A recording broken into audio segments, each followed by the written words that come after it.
Syracuse football's start to the season hasn't exactly been the cleanest. A tough loss to Tennessee and an ugly overtime win against UConn. So what was it going to take for the Orange to finally freshen up? Well, Colgate. SU brushed the Raiders away 66-24, and my analysts have all the minty fresh takes and knowledge you'll need.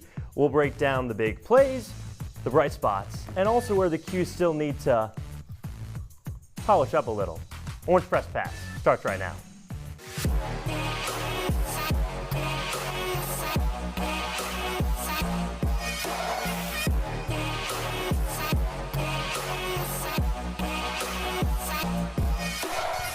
Yes, I just swallowed toothpaste. And welcome into our CitrusTV studio for another edition of Orange Press Pass. Max Gifford, Josh Solomon, and Sydney Chan with you after a 66-24 win for the Orange over the Raiders today.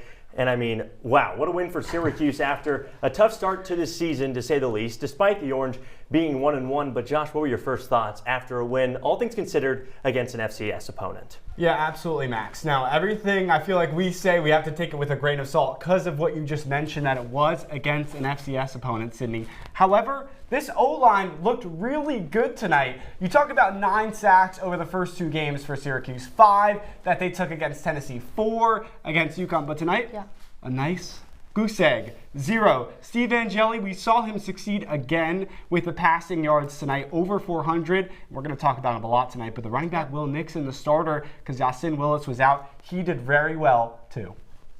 Yeah, absolutely. And I have another positive first thought, and that's that Darryl Gill Jr. really played great. He has a lot to be proud of from this one. 152 yards, a career best 2 touchdowns. Those are his first scores of the season. Last season, he only scored 2 touchdowns total. This is already a great start. I'm really looking forward to seeing him more as we head into conference play. And the whole Pandora box of a gauntlet of a schedule begins soon.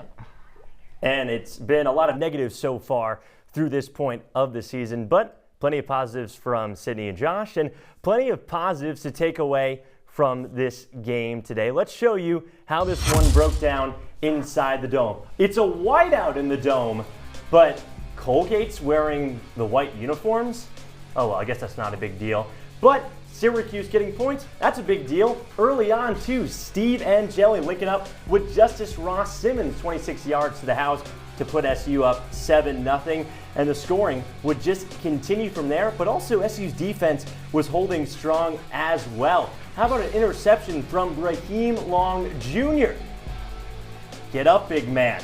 Syracuse still with this lead in the first quarter, really just dominating on the offensive end, and especially Darryl Gill. Sydney touched on it a little, just how good that he was this contest, and he just seemed a lot more comfortable throughout this game. No, absolutely. He really showed up, and being able to actually get those 2 touchdowns just in the first half has to be given tons to his confidence, especially going into harder opponents moving on. He ended up with over 150 yards and multiple touchdowns, the first Syracuse receiver to do that since 2019. And Steve Angeli was doing very similar things. He was making some history of his own. You see the long pass right there to Darryl Gill once again for another first down, but he ended up having 6 total touchdowns on the day. He was the 4th SU QB all-time to be responsible for 6 touchdowns in a game. Guys in that list, Eric Dungy, Jim Brown, Zach Mahoney. Syracuse up big at halftime, but then came the negative. Ricky Collins finally gets his chance into the ball game, and just like that, now you see him, now you don't. You see it right there. He's gone, and Jelly's back in the game. That time linking up with Gabe Daniels. Plenty of different faces scoring for this Syracuse squad, and it was fun to see so many different players get involved toward the end of this game, Josh. So many different players getting involved, and Fran Brown likes to praise how many true freshmen are on this roster, and I feel like they all showed out tonight, or at least a lot of them did. Yeah, the only one that we didn't necessarily show you. How about Luke Carney, the freshman QB, getting into the end zone at the end of the game after Ricky Collins lost his helmet in the red zone, so couldn't play to get into the end zone. But a big play for Carney, and you have to be impressed with just how well Angeli and especially Will Nixon did with Yasin Willis out of this ball game. But the good news is that we can't never quite be impressed with the Syracuse squad. You mentioned Josh just taking this game with a grain of salt as a whole. But now it's time to bring in our reporter today from today's contest, Kiran Costa. I mean, Kiran, you said, granted, it's an FCS opponent, so take this game with a grain of salt. But despite the level of competition, who was impressing you tonight on the SU end? Well, Max, the obvious answer is Steve Angeli. I mean, 6 total touchdowns. He finds his name in some pretty good company. But I think my answer is Demetrius Samuel Jr. Have a day for the 17-year-old kid. He did it in all 3 facets of the game, Max. His first collegiate offensive touchdown, his first collegiate interception, and a nice little punt return as well on the special teams. Fran Brown and this coaching staff have themselves a weapon, and they can slot him in just about wherever they like. Kiran, it's really great to see you in the Dome tonight. I want to ask about what is going on with Steve Angeli and Ricky Collins in that press conference with Fran Brown after the game. Did head coach Fran Brown mention anything to do with putting in Collins for the drive and then taking him out and then putting him back in with the QB carousel? It seemed like that was happening tonight. Did Fran Brown give any context about that? I mean, QB carousel indeed. How about 3 different quarterbacks involved in scores for the Orange? But you know Coach Fran Brown, he plays his cards close to the chest. He said after the first time they brought Ricky Collins into the game, he throws the interception. That was a tough drive for Collins. After that, that leads to a Colgate touchdown. What Coach Fran Brown said was what the team needed then was their leader and the face of their team. He had so much praise for Steve Angeli, saying he's grown as a leader. He showed himself as a leader today and through the first 3 weeks. Rather than a carousel, I think Fran Brown wanted just a little bit more peace of mind going back to Angeli, but I mean, we all know that wasn't the best look, having to go back, forth, and then back again. But Steve Angeli is Fran Brown's QB1, and that's just who he wanted in that moment. Hi, Kiran. I'm sure it was an absolutely electric game in the Dome, a huge win for the Orange. But given this was against an FCC team, did this game give you any more confidence heading into conference play? Well, Sydney, I wish I could say yes, but I don't really think it did. The benchmark is to beat a team like Colgate 66-24. You probably want to beat him more like 66-6. So I'm not that much more confident than I am before this game. I can't get that UConn game out of my mind. You shouldn't get pushed to overtime by a team like that. You do take care of business against a team like Colgate. I will say this, though, if they can play Clemson close, I'd take a lot more away from a close loss down in Death Valley next week than a blowout win at home against an FCS school like Colgate, that you should win it by this margin every single time. Maybe not too much confidence for Syracuse headed into conference play, but we always have confidence in our reporter, Kiran Costa. Kiran, thanks so much for the time. After the win tonight in the Dome comes with heavy hearts. I mean, following a tremendous loss for the former member of the Orange family tonight, former Syracuse women's basketball star Tiana Mungakaya died after a long and courageous battle with cancer. Tiana was a record breaker on the court, with the program's record in assists in a single game, season, and career. But her strength off the court left an even bigger mark. Mungakaya was first diagnosed with breast cancer in 2019, and even after countless rounds of chemotherapy, it returned just 4 years later. She passed away at 30 years old, an All-American athlete and an even better human being. Tiana was a shining light and defined toughness. Our hearts and prayers are with the Mungakaya family tonight, and her impact will never be forgotten. Orange Press Pass. We'll be right back after this.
Lots of smiles here tonight in Syracuse after a 66-24 win over Colgate. Max Gifford, Josh Solomon, and Sydney Chan back with you inside our CitrusTV studio.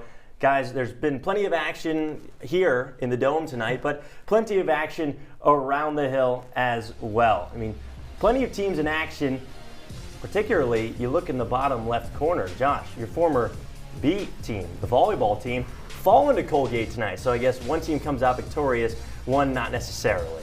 The Orange hadn't beaten the Colgate Raiders since back in 2012, and Max, you're exactly right, because it didn't happen tonight. Now, I want to say 6-1 on the season. It took 7 games to lose their first one of the year for the Orange.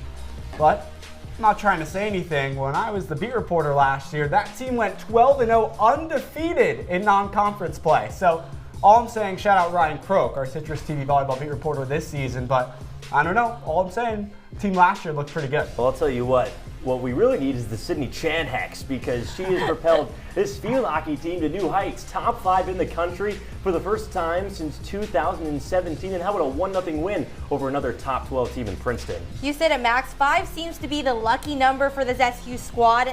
Q secures its 5th straight win, matching the best season start and longest run of ranked wins under head coach Lynn Farquhar. It finished with a penalty stroke in overtime, 2nd consecutive game in overtime for the Orange. Who else but Bo Von Kempen to get it done as well. Plenty of action in Syracuse, also plenty of action in college football, not only happening tonight, but coming up this weekend. So many good games on the slate. I know my eyes are directed toward the Georgia-Tennessee game in the corner down in Neyland Stadium, but any other ones stick out to you guys? I think South Florida-Miami is definitely a game you have to talk about, because that run that the Bulls have been on so far this season, knocking off Boise State and Florida, 2 former top 25 teams. Now Carson back in Miami. Can they do it again, Max? Can they do it again? That's what I'm looking forward to watching. That Georgia-Tennessee game is going to be super interesting. I've got my eyes on the Clemson-Georgia Tech, especially because Syracuse is going to be going to Clemson next weekend, getting into ACC play. That'll be definitely interesting to watch. I've also got a special place in my heart for that Wisconsin-Alabama game. My sister are Wisconsin Badgers, so on Wisconsin tomorrow. They probably are going to get crushed down in Tuscaloosa, but Syracuse did the crushing today against Colgate, and we were talking plenty about the SEC. One of Syracuse's quarterbacks, the backup variety, Ricky Collins, came from an SEC school last year at LSU. Got to see him play his first snaps in a Syracuse uniform, which was to be expected, but maybe not the results we necessarily thought we'd see off the jump. Yeah, well, here's the thing. Fran Brown in the press conference after the game kept on talking about he's a winner, he's a winner. I didn't see a winner on the field tonight when I saw Ricky Collins. That first drive with less than 5 minutes left in the third quarter. What did I see from Ricky Collins? A bad throw out of bounds and an interception on a ball that was underthrown towards the sideline. That's what I saw tonight. That's not winning material, Sydney. Yeah, I mean, when we were all watching the game together, we could kind of exclaiming when we saw him come in, when we saw him come out right after that opening drive. And I mean, like you said earlier, he got some action later in the fourth quarter, but that's definitely not how he wanted his SU debut to go.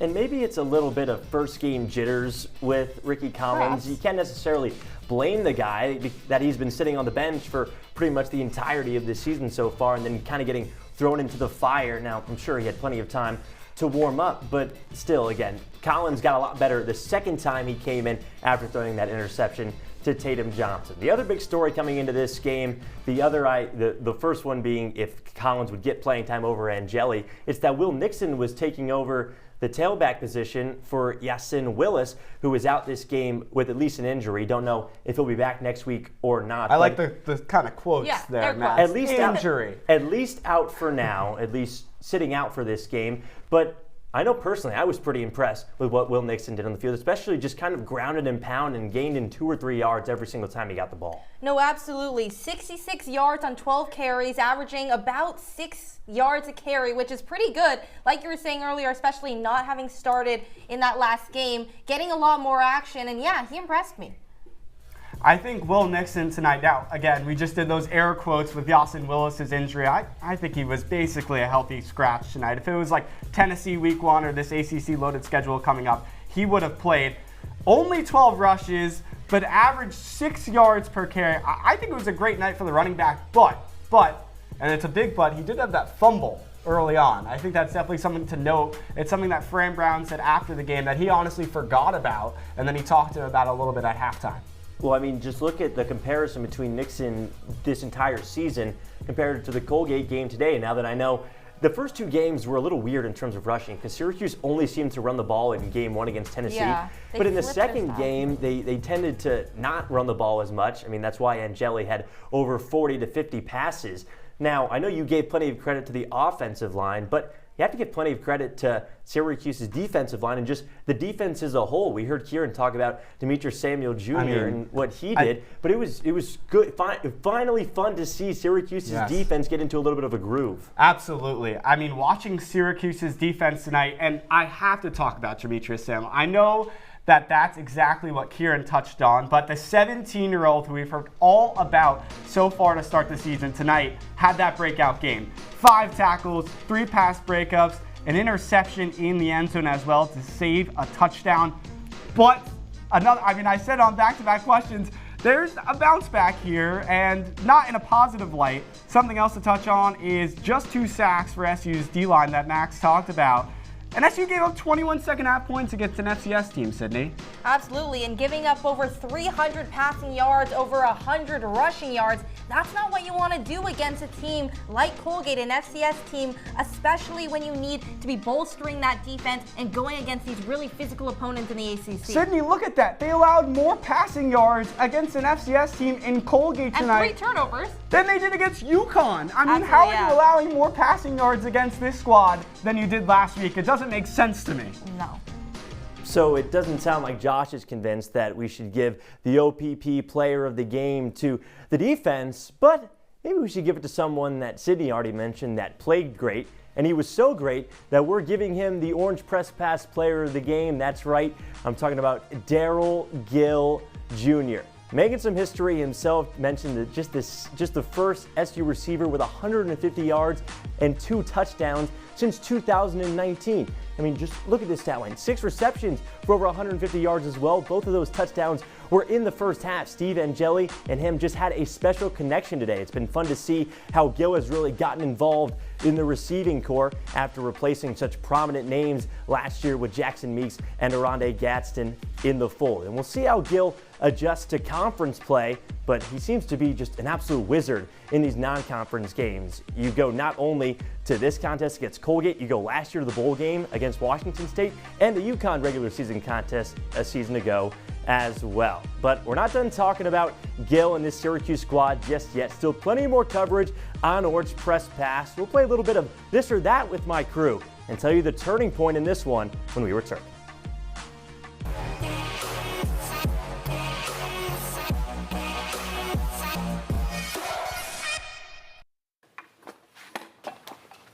Did you hear about the pony with a sore throat? He was a little horse. Can I tell you a cat joke?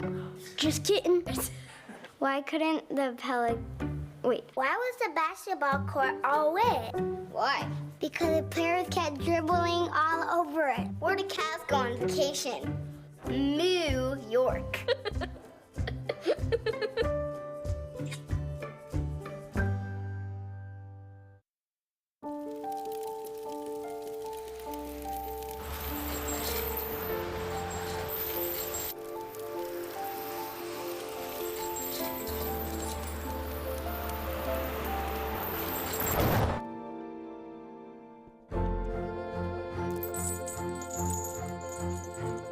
Did you know dragging chains can spark a wildfire? Only you can prevent wildfires. If you're buzzed and doing this,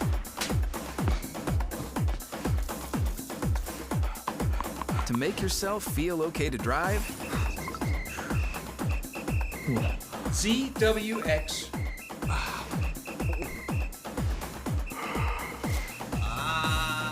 you're not okay to drive. YGKLVW. Regular you.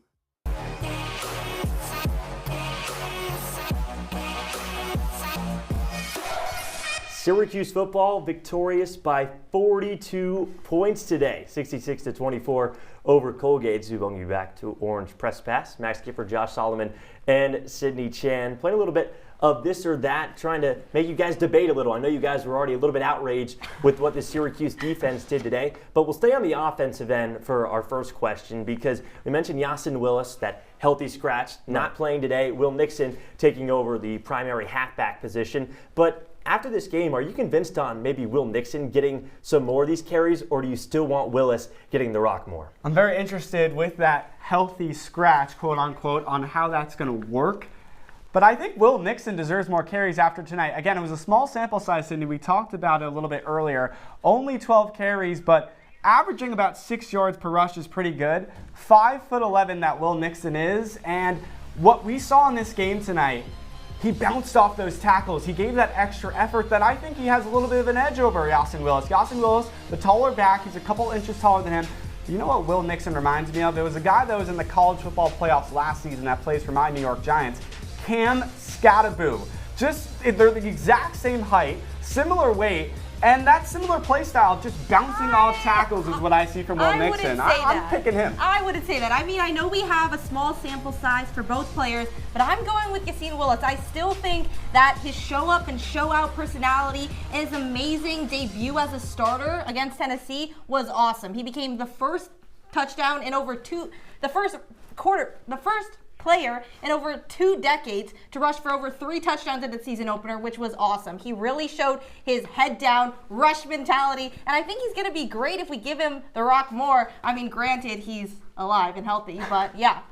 Yeah, I'm a little more on Sydney's side here, although I appreciate you making the connection of the Scatabo and Will Nixon. Do you see it? Not really. I have to be completely honest. I don't see it at all. You were the one talking during the game. We were talking about it. You said he bounces off tackles. He gives that extra effort. You know who else does that? Cam Scataboo. Look, I like the dart. Look, I like the T, the tough in dart. I think he embodies that. But Fran Brown also said LaQuinn Allen was going to be starting on Sundays, and I think he's, 3rd or 4th string for the Jaguars right now. But that's besides the point. That's LaQuinn Allen.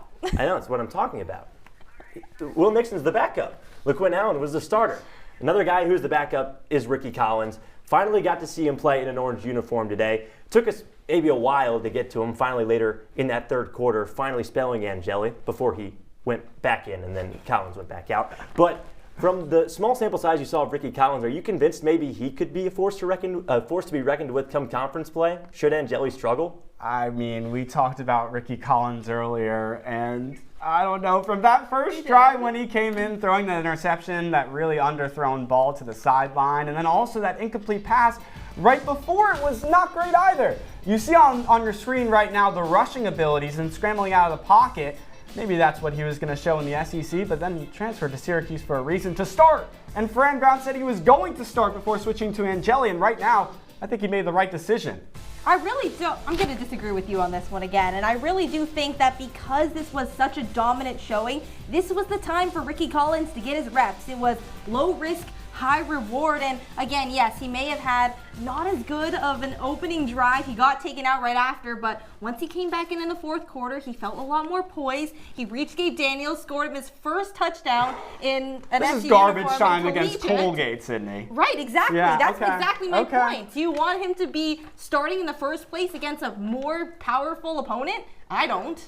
Yeah, unless I was reading the graphic wrong, I thought it said you thought that Ricky Collins should get more time. It didn't sound like you were convinced that he could have more time. No, I didn't think he should get more time. That's why I liked when Steve Angeli came back. All Fran Brown talked about was leadership. I guess the graphic lies because it said that he thought he could get more time. But, oh well. That's all right. But on the topic of Ricky Collins, not a lot of huge highlights in this game that you can really take away that would necessarily be the turning point in this one. But for Collins having a short leash, it was definitely the interception to Tatum Johnson where, it was about as much of a duck of an interception as you can throw. Again, maybe you give him a little bit of credit because he's been on the bench, but, that was a terrible throw. Just no matter who you're playing, you can't overthrow a ball that much. Absolutely.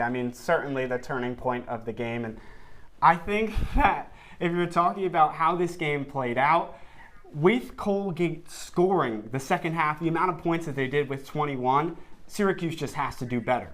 Absolutely. And again, going back to my point, I do understand this is for sure a turning point. Definitely a terrible pass. But these are the types of mistakes that you make against teams like Colgate when it's not really going to affect the overall outcome of the game. So, yeah. Well, Ricky Collins ended up having a passing touchdown. And, hey, Luke Carney had a rushing touchdown. So maybe a little backup QB competition now boiling over in the Syracuse. Although I don't know if Fran Brown can take that many questions. He already gets enough out of Angeli and Brown, or Angeli and Collins. You add Luke Carney into the mix, oh boy. May not be the best mix. But the good news is we've been a good mix so far here on Orange Press Pass, but we are not quite done yet. So we'll have to tell you what's coming up for Orange Press Pass and give you our final thoughts on the other side.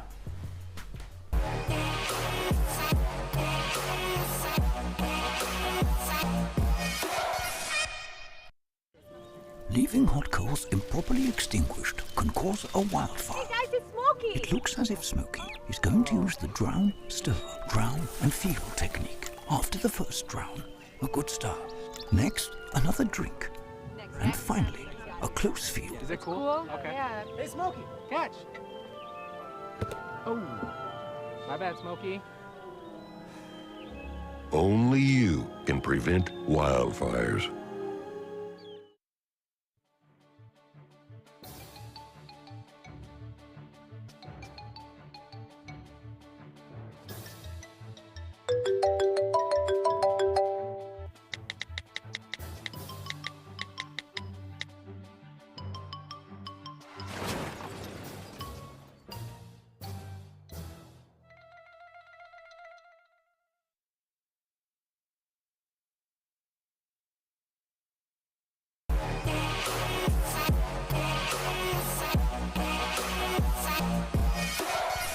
Just a little bit more time with you to go on Orange Press Pass. Max Gifford, Josh Solomon, and Sydney Chan following the Orange's 66-24 win over the Colgate Raiders tonight. We've held these two in captivity for too long. It's time to finally let them sound off on this Syracuse team.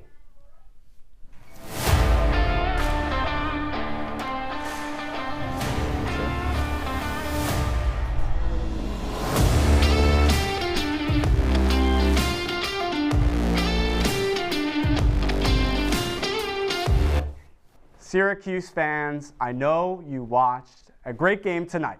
Syracuse scored over 60 points, but have you ever been on a wooden roller coaster before? You know how it gets really bumpy? I'm going to ask you to put your seatbelt on right now because it's going to be a bumpy ride coming up in this ACC schedule. Buckle up that seatbelt. Let's go into it a little bit. 2 of the next 3 games on the road. The first is down in Death Valley against a team that started the season in the top 5 being Clemson. You could talk about SMU. That game against a college football playoff team last season.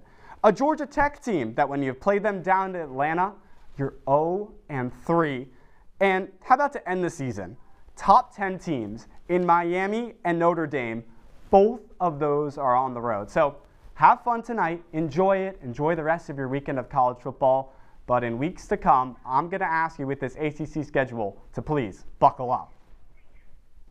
Unfortunately, I don't have much of a positive sound off either, and that's that Syracuse football was chasing the wrong history tonight. In 1978, the college Division I football program split into the FCS and the FBS, and today, Colgate was just 1 field goal away from becoming the FCS school that scored the most points against Syracuse since that separation. Now, in 2014, Villanova nearly lost to Syracuse 26-27 in overtime, but again, this is too close of a game, especially when we're heading into ACC play and playing all of these ranked teams that Syracuse is going to have to face off of. How about Sydney Chan, our modern-day research Rihanna over here? My goodness, what a great pull and what a great stat. Unfortunately, maybe not on the Syracuse side, especially when you look at the contest next week. Clemson Tigers going down to Death Valley. I don't know about you guys. I personally think that K Klubnik is going to be too much for this Q squad. Yeah, it's definitely going to be an interesting one for sure, especially after this Colgate matchup. I mean, Syracuse can definitely use this momentum, but they're going to have to really ramp it up. I'm nervous about this team for sure. I mean, I mentioned it in my sound off. Maybe your nerves will be settled next week when we have Orange Press Pass after that contest. Thanks for joining us and enjoy next week's show.